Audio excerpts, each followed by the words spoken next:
ভোজনা আসে মহান রব্বুল আলামিনের জন্য, যে মহান রব্বুল আলামিন আমাদেরকে বড় ভালোবেসে রহম করে বিভিন্ন গুনার মজলিস থেকে বাছাই করে নিয়ে এসে মহান রব্বুল আলামিন তার রহমতের মজলিসে নিয়ে এসে বসার আমাদেরকে তৌফিক দান করেছে। বাপজি, আমরা এসে যে বসেছি এটা আমাদের বাপজি বাহাদুরি নয়, এই বাহাদুরি হচ্ছেন আমার আল্লাহর। বলুন আলহামদুলিল্লাহ। আল্লাহ নবী বলেন, আল্লাহ যাকে ভালোবাসে, আল্লাহর নবী বলে যে আল্লাহ যাকে ভালোবাসেন তার মহব্বতের বান্দা বান্দিকে এই রকম রহমতের মজলিসে নিয়ে এসে বসে দেয়। আপনারা সকলেই বাপটি দেখছেন এই যে রাস্তায় যে মানুষের চাপ, যদি বাপজি আপনার অর্ধেক লোক আসতো তো প্যান্ডেলের ভিতর জায়গা হতো না। এরকমও মানুষও বাপজি এই জালসায় পা দিয়েছে যারা এই রাস্তা থেকে বাপজি এই ফিল্ডে নামবে না, বাড়ি থেকে এসে বাজার টাজার করে বাড়ি চলে যাবে, তাকে রহমতের মজলিসে আল্লাহ নিয়ে আসবে না। আল্লাহ নবী বলেন, আল্লাহ যাকে ভালোবাসেন তার রহমতের বান্দা বান্দিকে এইরকম দিনী মজলিসে নিয়ে এসে বসে দেয়। বলুন সুবহানাল্লাহ। তাহলে আমরা বাপ যে আসতে পেরেছি জানতে হবে নিশ্চয় আল্লাহ আমাদেরকে ভালোবাসে। তাহলে আমরা কেন আসবো? যে কোনো অজুহাত দিয়ে ওভাবে তো ঘুরিয়ে বেড়াইতে না আসলে হয়তো আল্লাহ তার ব্রেনে ঢুকিয়ে দিবে যে ওয়াজ শুনে কি হবে, এ তো মোবাইল, এতেও অনেক বক্তার ওয়াজ শোনা যাচ্ছে। তাহলে আপনারা আলেন না? তাহলে আমরা এখানে এসেছি, এর পেছনে করোনা কার? একটু জোরে বলে আমার আল্লাহ। তাই বাড়ি এসে বসেছি, তাই মহান রব্বুল আলামিনের দরবারে ওগো মহল্লাও শত শত মানুষ ঘুরিয়ে বেড়াচ্ছে, তার মধ্যে থেকে নিয়ে এসে তোমার দ্বীনি মজলিসে আমাকে একটু বসালছো। তাই তোমার দরবারে শুকরিয়া স্বরূপ আদায় করে বলি, সকলে বলুন আলহামদুলিল্লাহ। তারপরে পরে আপনার আমার নবী, যিনি ধর্মের গুরু, বিশ্ববরণ্য নেতা, নবিকুল শিরোমণি পয়গম্বর আযম, যিনি সাইয়্যিদুল মুরসালিন ও খাতামান নবীর, যিনি হাবিবে কিবরিয়া আশরাফুল আম্বিয়া, যিনি হায়াতুন নবী, জিন্দা নবী, জনাবে মুহাম্মদুর রাসূলুল্লাহ সাল্লাল্লাহু তাআলা আলাইহি ওয়াসাল্লামের উপরে অগণিত দুরূদ ও সালাম বর্ষিত হোক। বলুন আল্লাহুম্মা আমিন। মুআজ্জাজ সামিনে কেরাম, আমি আপনাদের সম্মুখে কোরআনুল কারীম থেকে বেশ কয়েকটা আয়াত টুকরা তেলাওয়াত করেছি। তারপরে পরই বিশ্ব নবীজির বাপজি পবিত্র জবান থেকে মাত্র দুটো হাদিসের টুকরা পাঠ করেছি।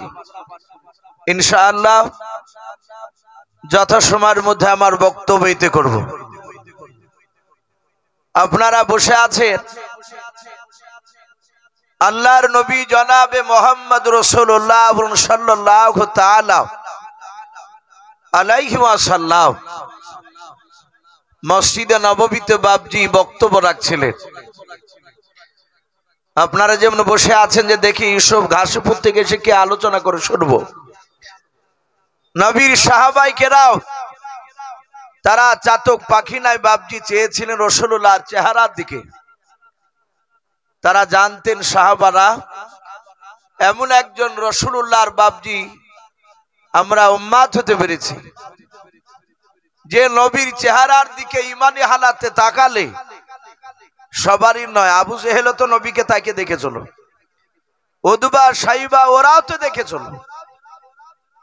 তো বলে ইমানি হালাতে যারা নবীর চেহারার দিকে মহব্বতে দেখবে তাদের জীবনের পূর্বেকার গুনাহ মাফ হয়ে যাবে। বলুন সুবহানাল্লাহ। সাহাবাই কেরামরা চাতক পাখি না চেয়েছিলেন আল্লাহর নবী জনাবে মুহাম্মদ রাসূলুল্লাহ সাল্লাল্লাহু তাআলা আলাইহি ওয়াসাল্লাম সাহাবাদের দিকে বাপজি চেয়ে চেয়ে নবীজি কাঁদছিলেন। হযরত আমিরুল মুমিনিন আবু বকর সিদ্দিক রাদিয়াল্লাহু তাআলা আনহু নবীজিকে বলেন, ইয়া রাসূলুল্লাহ, ইয়া হাবিবাল্লাহ, ফিদাকা আবি ওয়া আম্মি, ওগো নবী, আপনার পদতলে আমাদের পিতামাতা কুরবান হোক। বলুন সুবহানাল্লাহ। আবু বকর বলেন, নবী গো, আপনি আমাদের দিকে চেয়েছে, আপনি কাঁদছেন কেন?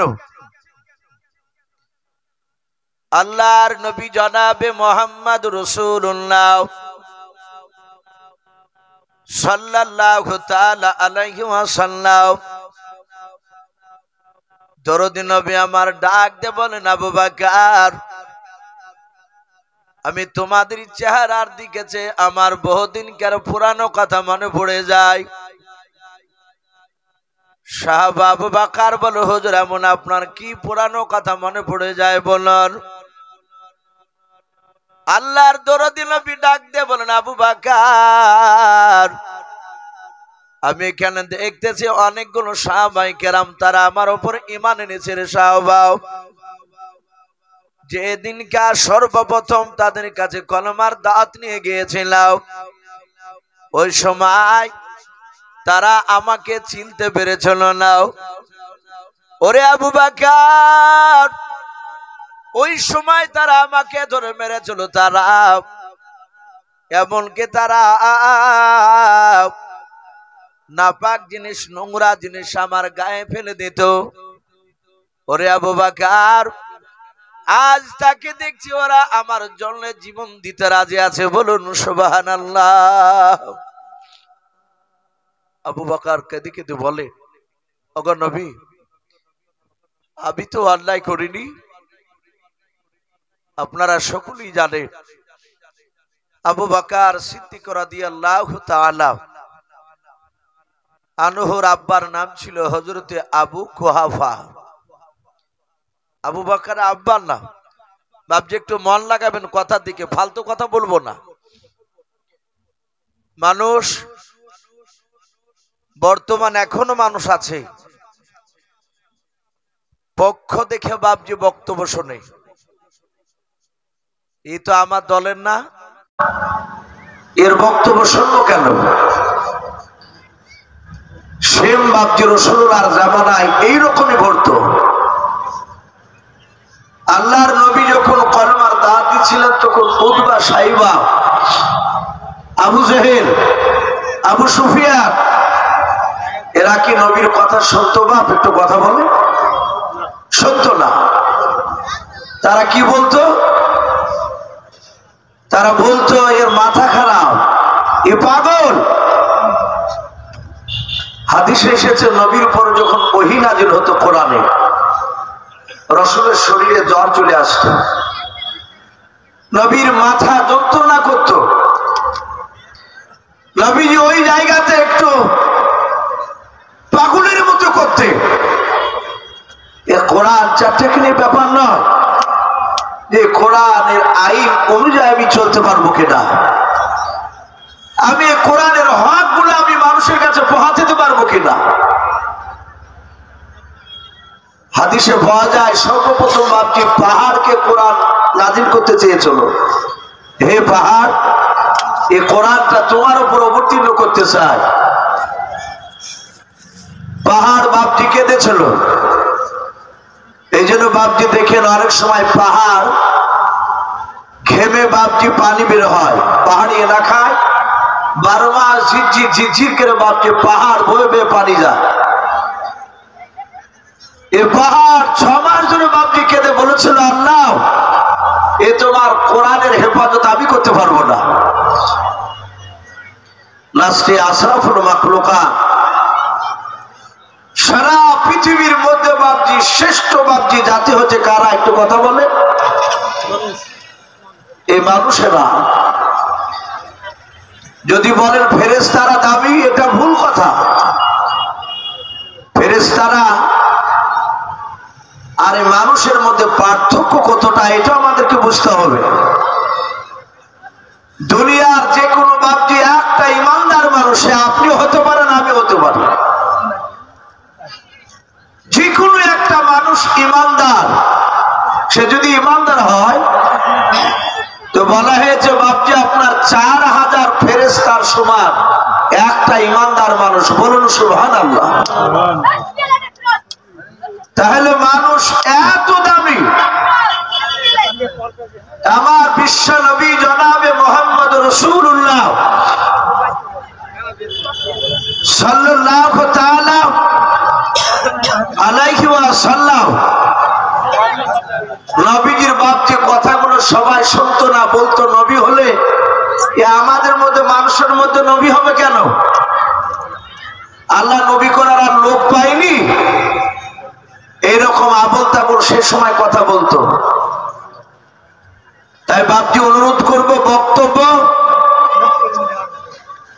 সব বক্তারে বাপজি বক্তব্য শুনে একটু মূল্যায়ন করা দরকার, একটু চিন্তা করবে। আপনি সারা জীবন বাপজি সেই ক্লাস 2 থেকে 3 থেকে আপনি নামাজ পড়ে। অনেক বয়স্ক লোক তারা গল্প করে যে আমি ক্লাস 3-2 থেকে নামাজ পড়ি, আব্বা নিয়ে যেত, দাদুর সাথে যেতাম। এরকম লোক গল্প করে না? সে হজ করে এসেছে, দেখা যাচ্ছে সে তসবি সেজদার তসবিটা সঠিক করে বলতে পারে না, সূরা ফাতিহা তো পারবেই না, সারা জীবন পড়ে গেল আলহামদুলিল্লাহি রাব্বিল আলামিন। এটা আমি চেয়ে কথা বলছি না, সেজদার তসবিহ সারা জীবন পড়ে গেল, সুবহানা রাব্বিল আলা, সুবহানা রাব্বিল আলা বলে অনেকে। আমরা কোনদিন কি জিজ্ঞাসা করেছি ইমাম সাহেব একটু দেখাও তো, আমি যে আরবি গুলো একটু মুখস্থ করেছি, সূরাগুলো দোয়াগুলো, আমি তার মাদ্রাসা যাইনি ইমাম সাহেব, এই বাংলা বই পুস্তক দেখে কিংবা দাদির কিংবা দাদুর কাছ থেকে পড়েছি, কি অমুক চাচার কাছে পড়েছি, একটু দেখুন তো সঠিক হয় কিনা। আমরা জিজ্ঞাসা করি বা বলে লজ্জা করবে না। আমরা নামাজ পড়ি চলে যাই, আবার যদি ধরা যায় যে চাচা কি দাদা সেজদার তসবিহটা হয় না, একটু শোনান দিনি, তখন গরম করে বলে আমাকে ছেলে মানুষ হয়ে আছো নাকি? আমি সে 3 থেকে নামাজ পড়ি, আমাকে শিখাইছো? এই কথা বলে কি বলে না? বলেন একদম সেফ। আমিও দেখেছি এরকম কথা আমাকে বলতে।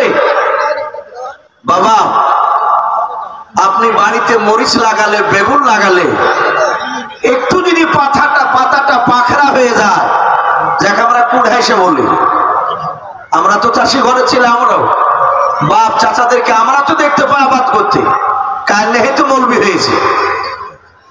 তো ওই কুড়াইসে লাগিলে যদি শুনে যে হরিয়ার পড়ার লোকে ওখানে খুব সবজি চাষ করে, তর্তিপুর থেকে চলে যায়।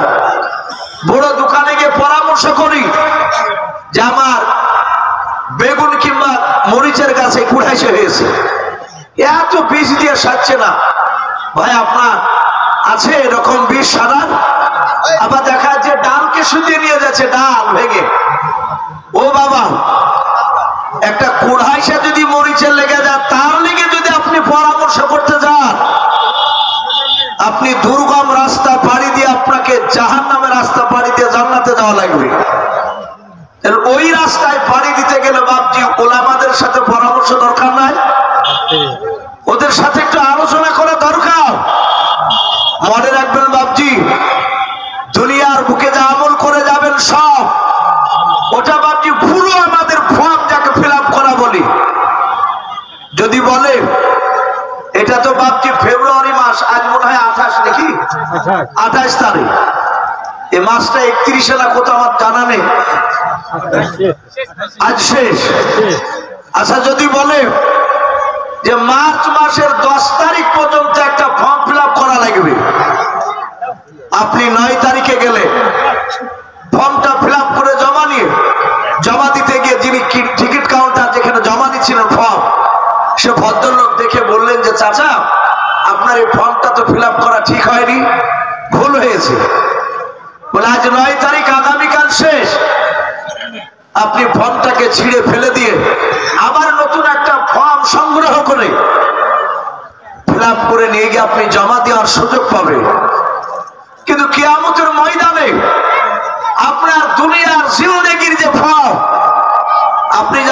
করেছেন। আল্লাহ যদি দেখে বলেন, এই বান্দা, এই ফোনটা তুমি দুনিয়াতে তোমাকে 23 বছর কিংবা 100 বছর 60 বছর দিয়েছিলাম, তুমি যা ফিল আপ করে নিয়ে এসেছো সব তো ভুল।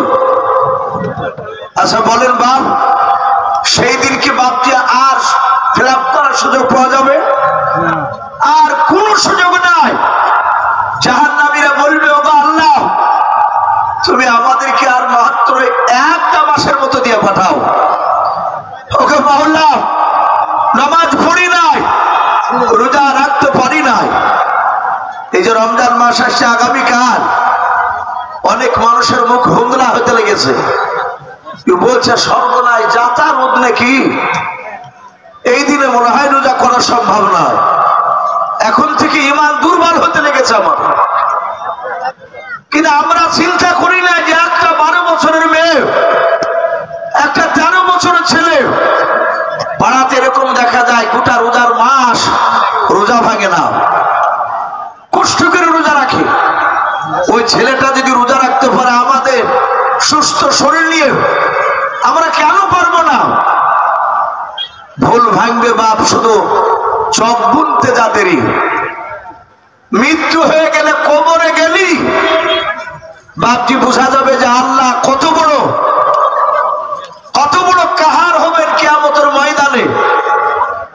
জাহান্নামের আগুনে কত তীব্র।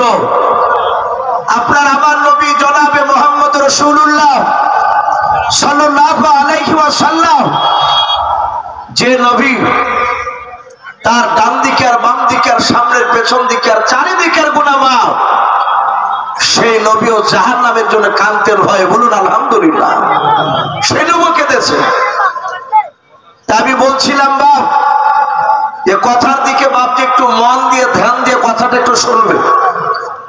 জানি না আল্লাহ রাব্বুল আলামিন কার বয়ানের দ্বারাতে আপনাকে আমাকে আল্লাহ হেদায়েত দান করবে। একগ্রত ভাবে বাপকে শোনা দরকার। আমি বলছিলাম আবু বকর সিদ্দিক রাদিয়াল্লাহু তাআলা আনহু, তিনি বলছেন, নবী গো, আমি তো অন্যায় করিনি, ওগো নবী, আপনি আমাকে মাফ করে দেন। বিশ্ব নবীজির সামনে বাম পাশে ছিলেন হযরত আমিরুল মুমিনিন ওমর ইবনুল খাত্তাব রাদিয়াল্লাহু তাআলা আনহু। ওমর বিশ্ব নবীর হাত ওখানে ধরে বলেন, ফিদাকা আবি ওয়া উম্মি ইয়া রাসূলুল্লাহ, হে নবী, আপনার পদতলে আমার পিতামাতা কুরবান হয়ে যান। নবী গো, নবী, আমি ঈমান আনার পরে আর তো আপনাকে কেউ আঘাত দেয়নি। নবী বলেন, এই উমর, আমি শুধু তোমার ভয়ে আমি মক্কা নগরে আমি কলমার দাওয়াত প্রকাশে দিতে পেরেছিলাম না। আপনারা সকলেই জানেন ইসলামের ইতিহাসে বাপজি সর্বপ্রথম যে মহিলাটাকে বাপজি হত্যা করা হয়েছিল ঈমান আনার কারণে, তাকে বাপজি যাকে হত্যা করেছিল তার নাম হযরতে সুমাইয়া রাদিয়াল্লাহু তাআলা আনহা। তার ছেলে হযরতে আম্মার রাদিয়াল্লাহু তাআলা আনহু, এরা ছিল মা বেটা সম্পর্কে। ছেলে বাপজি বাচ্চা নয়, ছেলে নওজোয়ান যুবক। আল্লাহ রাসূল তাদেরকে গিয়ে গোপনে গিয়ে বাপজি কলমার দাওয়াত শোনালেন যে ওমর খুব শক্তিশালী। নবী বলেছেন, ওমরের 2 হাতে, 1 নয় 2 নয়, দুনিয়ার বুকের 50টা নওজোয়ান তরুণের, দুর্বল নয়, যারা সফল যুবক, এইরকম 50টা যুবকের শক্তি যতটা হয় আল্লাহ রাব্বুল আলামিন ওমরকে একাই দান করেছিলেন। বলুন সুবহানাল্লাহ।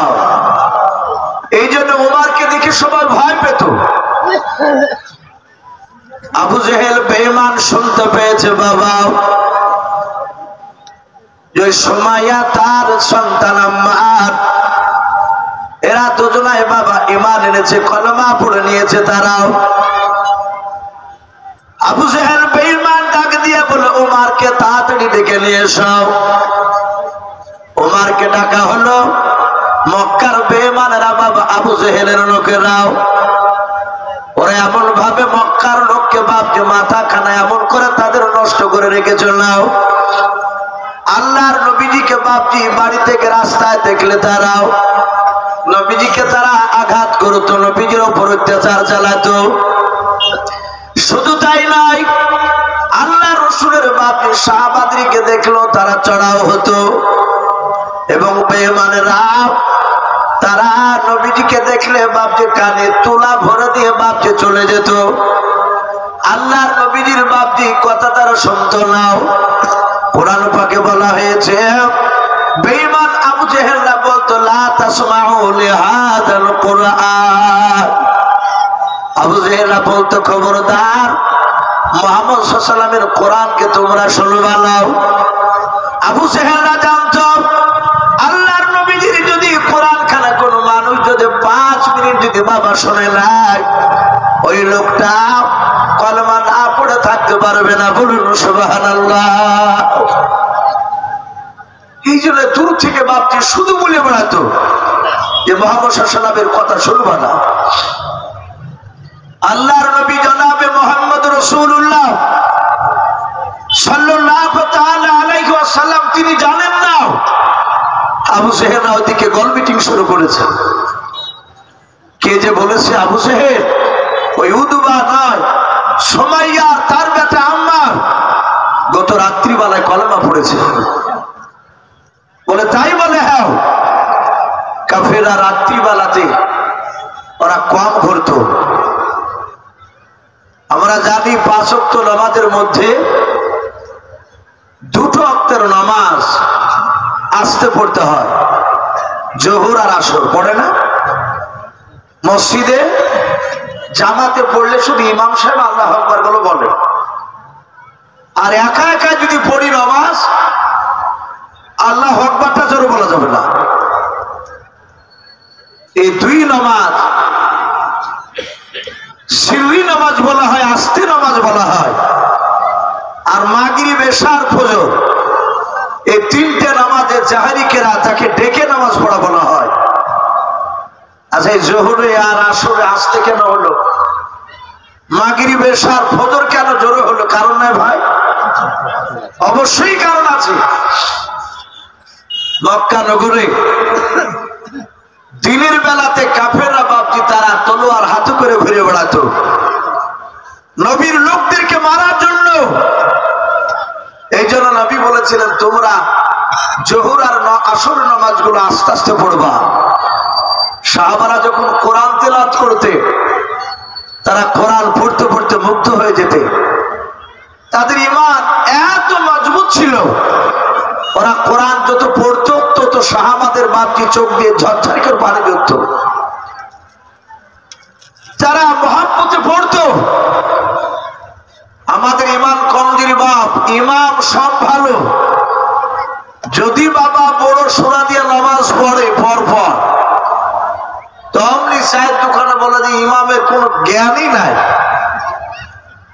বড় সূরা পড়লে কারণ আমাদের ঈমান কমজোরি, ও শুনতে বেশি হয়ে গেলে ভালো লাগে না, হয়তো পড়তে হয় নামাজটা পড়তে যায়। অনেক দেখেছি ছোট ছোট সূরাতে পড়ালে ইমাম খুব ভালো।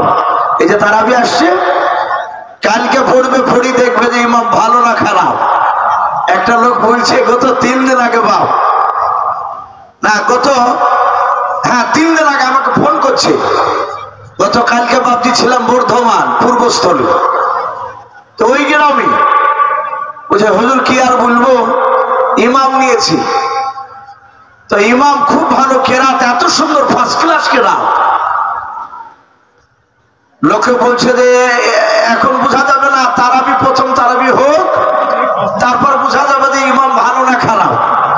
তার মানে কারণ ওই যে তারাবি যে যত স্পিরিটে গতিতে পড়তে পারবে বাপ, সে হচ্ছে এলাকার মধ্যে টপ ইমাম। আবার আমরা গল্প করি যে ভাই আমার মতো তারাবি এলাকায় 8-10টা মসজিদে পড়ে না, শুধু টাইম নেয়। ভাই প্রথম তারাবি থেকে একদম এশা থেকে নিয়ে তারাবি শেষ করতে কত সময় লাগে? তো বলছে ভাই 45 তখন আরেকজনা বুঝছে ভাই 38-40, আরেকজনা 5 টাকা চায়ের দোকানে গল্প হয়েছে, তখন বুঝছে ভাই এমন গাড়ি মৌলবি পেয়েছি 1 ঘন্টা পার করে দিছে ভাই, দাঁড়িয়ে থাকতে পারছি না। একদম বাস্তব কথা বলছি, এটা হচ্ছে, এটা আমাদের শুধু ইমান দুর্বলতা, ইমান মজবুত নেই। সাহাবারা রাতের বেলায় কেরাত মধুসূর পড়তে, দিনের বেলায় পড়তে পারতেন না, জোর করে জোরে পারতেন না, শুধু কাফেরদের ভয়ে। এবার রাসূল যেটা মুখ দিয়ে বের করেছে সেটাই শরীয়ত হয়ে গিয়েছে, বলুন আলহামদুলিল্লাহ, সেটাই শরীয়ত। আল্লাহ রাসূল বাপজি রাসূলের কথার বাইরে আল্লাহ রাব্বুল আলামিন যায়নি। আমার বিশ্ব নবী যেটাই বের করেছে সেটাই আল্লাহ বাপজি খুশি হয়েছে, সেটা বাপজি সেটি বাপজি আপনার গুরুত্বপূর্ণ হয়ে গিয়েছে। আমার বিশ্ব নবীর বাপজি সুমাইয়া আর আম্মারকে ডাকলো, ওমরকে ডাক দিয়ে বললো, ওমর রে, গত রাত্রিতে সুমাইয়ার আম্মারকে মুহাম্মদ সাল্লাল্লাহু আলাইহি ওয়াসাল্লাম আব্দুল্লাহর ছেলে কলেমা পড়ে মুসলমান করে দিয়েছে। এই ওমর, তুমি ছাড়া কেউ পারবে না, ওকে টেনে নিয়ে এসো। দিনের বেলায় সুমাইয়া আম্মারকে বাবা জোর করে টেনে নিয়ে চলে গেল। আল্লাহর নবী জনাবে মুহাম্মদ রাসূলুল্লাহ সাল্লাল্লাহু তাআলা আলাইহি ওয়াসাল্লাম নবীর কাছে গিয়ে খবর গেল, নবী গো, সুমাইয়া আম্মারকে তাদের মা বেটাকে বেঈমান আবু জেহেল ওমরের মারফতে টেনে নিয়ে গিয়েছে মক্কার চৌরাস্তার মোড়ে। আবু জেহেল ডাক দিয়ে বলল, যাও মুহাম্মদ সাল্লাল্লাহু আলাইহি ওয়াসাল্লামকে ডেকে নিয়ে এসো, দেখি সুমাইয়াকে মারবো আম্মারকে মারবো, মুহাম্মদ সাল্লাল্লাহু আলাইহি ওয়াসাল্লামের আল্লাহ কেমন করে বাঁচায়। বলুন আস্তাগফিরুল্লাহ। বাপজি পেপার পত্রিকায় তো বাপজি সব পেপারে দেয় না, ইউটিউবে বাপজি দেখতে পাচ্ছেন অনেকেই অনেক জায়গায় মুসলমানকে মারছে। ইউপির মধ্যে একটা ইমামকে ধরে মারছিল, আজ প্রায় মাস খানিক হয়নি। তাকে এত মারছে এক শ্রেণীর কুলাঙ্গার জানোয়াররা, তারা মারছে আর বলছে তোর আল্লাহ কেমন করে বাঁচায়, ডাক তোর আল্লাহকে। বাপজি আবার শোনা লালেরা, বেঈমান সারা জীবন বাপজি কিয়ামতের আগ পর্যন্ত থাকবে। আর আল্লাহ রাসূলের জামানাতে আবু জেহেলরা ওইভাবে, যারা কাফেররা আবু জেহেলদের কথা মোতাবেক যারা তারা চলতো, তাদের মস্তিষ্ক এমন ভাবে নষ্ট করে দিয়েছিল। আমার বিশ্ব নবী জনাবে মুহাম্মদ রাসূলুল্লাহ সাল্লাল্লাহু আলাইহি ওয়াসাল্লামকে বাপজি ডাকতে দিয়ে পাঠাচ্ছে, আবু জেহেল ডাক দেখি মুহাম্মদ সাল্লাল্লাহু আলাইহি ওয়াসাল্লাম কেমন করে নিয়ে যায়, ওরা আল্লাহ বাঁচায় কি করে দেখি। সুমাইয়া আর আম্মার মা বেটাকে মক্কার চৌরাস্তার মোড়ে একেবারে দুপুর বানায় তাদেরকে হাত পা দড়ি দিয়ে বাপজি টেনে বেঁধে রেখেছে। শুধু তাই নয়, তাদেরকে বাপজি উলঙ্গ করে রেখেছে, তাদের শরীরে একটা পোশাক নেই, মা বেটা দুজনায় উলঙ্গ, 10 হাত ধরে বাপজি বেঁধে রেখেছে বেঈমানেরাও। যেন মা চোখ খুললি যেন তার বেটার লজ্জাস্থানের দিকে নজর পড়ে, তার বেটা চোখ খুললে যেন তার মার লজ্জাস্থানের দিকে নজর পড়ে। এ কি কম কঠিন বাপ ইমান, তাদের উপর কি কষ্ট হয়েছে, আজ আমরা তো কষ্ট পাই না ভাই। শুধু মানুষকে নামাজের জন্য ডাকতে গেলে এতটুকু বলে যে কাজ পাও না, ঘুরে ফিরে নামাজ পড়ার জন্য ডাকতে আসছো, ই পড়তে হবে কি না হবে আমরা জানি না, এতটুকু কথা পাও। তাই বলে বলতে পারবেন না যে ইসু ভাই আমি একজনকে নামাজ পড়তে গেছিলাম আর সে আমাকে ধরিয়ে মারলো, এরকম মানে না আমাদেরকে কেউ। আর আমার বিশ্ব নবীর বাপজি কলেমা পড়ার কারণে ওমর তখন ঈমান আনে নাই, ওমর তাদেরকে আনি দিয়ে চলে গিয়েছে, হলঙ্গা করে রেখেছে। রাসূলকে ডাকা হলো, আমার বিশ্ব নবী বাপজি চলে আসলে